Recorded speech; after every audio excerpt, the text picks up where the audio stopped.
नमस्कार दोस्तों, स्वागत है हमारे चैनल पर। आज हम हिस्ट्री के कुछ इम्पोर्टेंट क्वेश्चन डिस्कस करेंगे। तो उससे पहले सभी लोग चैनल को लाइक और सब्सक्राइब ज़रूर कर लेंगे। तो चलिए शुरू करते हैं। तो पहला क्वेश्चन है, निम्नलिखित में से कौन सा एक जैन ग्रंथ नहीं है? तो कौन सा जैन ग्रंथ नहीं है? ऑप्शन दिए हैं, निशीथ सूत्र, तत्वार्थी दिगम सूत्र, अभिधान चिंतामणि और यमक।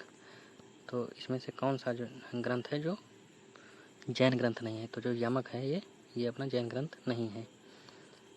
अगला क्वेश्चन जो है, तो अगला क्वेश्चन है, भारत के किस दार्शनिक ने विशिष्टाद्वैत के दर्शन का प्रतिपादन किया है? तो कौन सा दार्शनिक है जिसने विशिष्टाद्वैत दर्शन का प्रतिपादन किया है? मध्वाचार्य हैं या शंकराचार्य हैं, मंडन मिश्र, रामानुजाचार्य?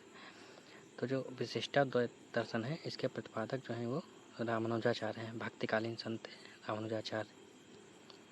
अगला क्वेश्चन जो है, ये महात्मा बुद्ध के प्रसिद्ध शिक्षक आलार जो हैं ये निम्नलिखित में से किस गढ़ से संबंधित हैं? तो आलार किससे संबंधित हैं? तो सुषमारगिरी के भग्ग थे आलार, या केशपुत्र के कलाम थे आलार, या मल्ल जो थे पावा के मल्ल थे आलार, या कुशीनारा के मल्ल थे आलार? तो आपको बताना है कि आलार जो थे वो किस गढ़ से संबंधित थे। तो आलार जो है ना वो केशपुत्र के कलाम थे आलार। अगला क्वेश्चन देखते हैं। और जो आलार हैं ये महात्मा बुद्ध के गुरु थे। अगला क्वेश्चन है, सूची 1 को सूची 2 से मिलानी है। तो ये कुछ नाम दिए गए हैं और इनके मतलब जो ये थे वो दिए गए हैं। तो आप सब बताइए कौन सा क्या था? जमा है, हासिल है, माहवार है, कब्ज है। तो जो जमा था, तो जब भू राजस्व निर्धारित किया जाता था तो उसे हम बोलते थे जमा, यानी 1 का 2 हो जाएगा। हासिल, जब भू राजस्व संग्रहित किया जाता था, जो वास्तविक रूप से संग्रहित भू राजस्व था तो उसको कहते थे हासिल। माहवार जो था, माहवार एक मासिक पैमाना था माहवार। कब्ज जो है ये एक जमानत राशि थी कब्ज। तो इसका आंसर क्या हो जाएगा? ए का 2, बी का 3, सी का 1।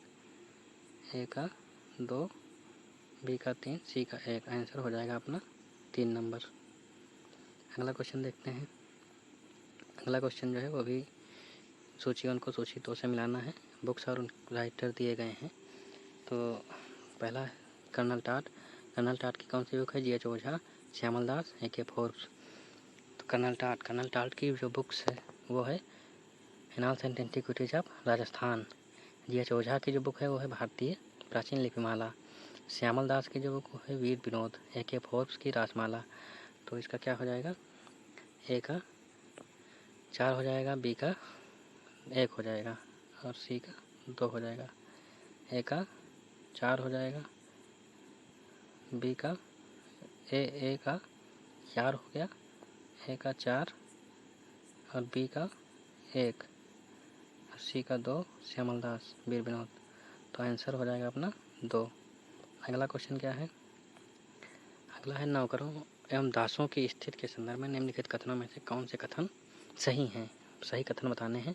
तो पहला दिया है कि मोरलैंड ने India at the death of Akbar में दासता को विस्तार पूर्वक निरूपित किया है। फिरोज तुगलक एकमात्र शासक था जिसने दासों के निर्माण के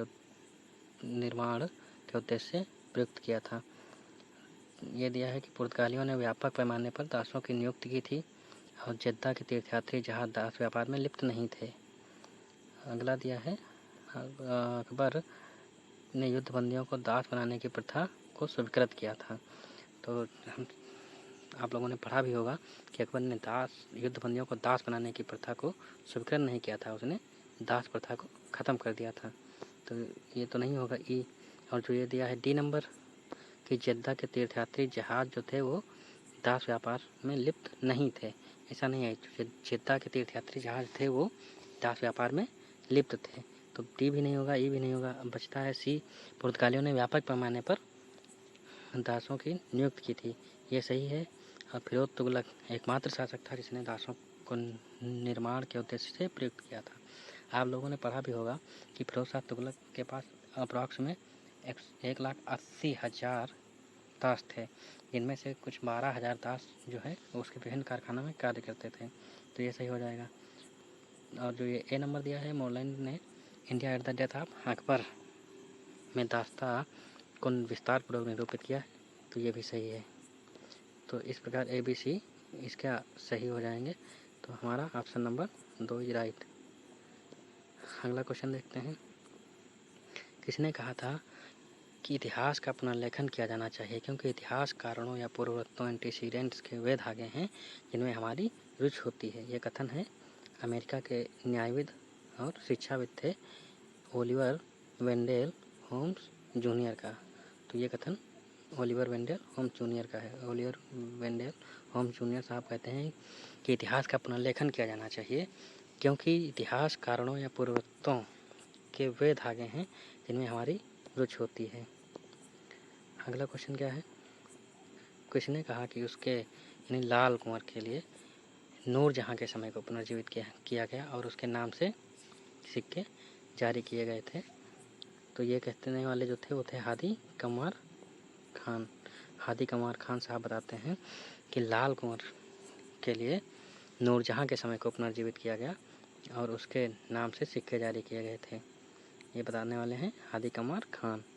अगला क्वेश्चन है, जनवरी 1751 में निम्नलिखित में से किस सेना नायक के नेतृत्व में फ्रांसीसी सेना मुजफ्फर जंग के साथ आई थी। तो कौन सा जो है सेना नायक था जिसके साथ में मुजफ्फर जंग के साथ सेना आई थी? तो वो सेना नायक था कैप्टन बस्सी।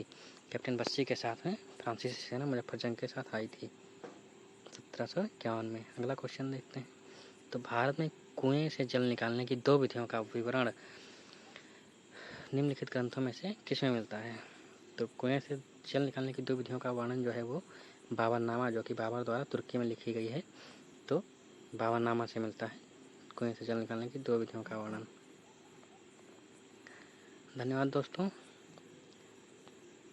आज के लिए इतना ही। कल मिलते हैं और प्लीज़ चैनल को लाइक और सब्सक्राइब ज़रूर करें। Thank you.